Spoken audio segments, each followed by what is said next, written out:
Grease is one of the most well-known and beloved musicals of all time, but what if I told you nothing you saw in Grease was actually happening because Sandy was actually dying the entire time? Everything we saw in Grease was essentially the result of a near-death experience, except Sandy didn't end up surviving, and it all starts with these lyrics from the song Summer Nights. I saved her life, she nearly drowned. You see, Danny Zuko saw Sandy drowning and jumped into the water into what was effectively a failed rescue attempt. And the last face Sandy ever saw before losing consciousness in the water was Danny Zuko's. And this is where the events of the movie Grease actually begin. When you take the time to think about Grease's plot lines, none of them make sense. Like, Sandy was the new girl in school and essentially a social outcast, but she somehow quickly links up with the most popular kids in school. Wait a minute, why is that so familiar?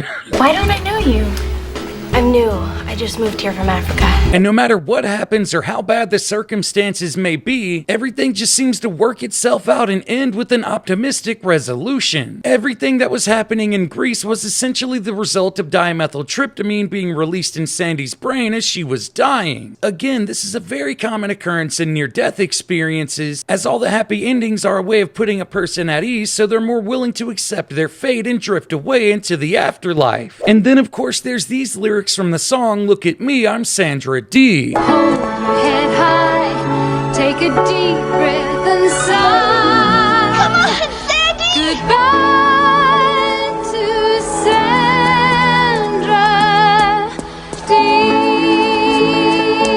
Dee. For sake, the end of the movie even has Sandy floating away in a flying car, and everyone just looks on watching this happen like it's no big deal. It just doesn't make logical sense. But at the same time, this scene is super important because we're literally watching Sandy enter the afterlife as she turns and waves goodbye to everyone, with the final shot of Grease quite literally being the heavens themselves. Danny, is this the end? Of course not. It's only the beginning.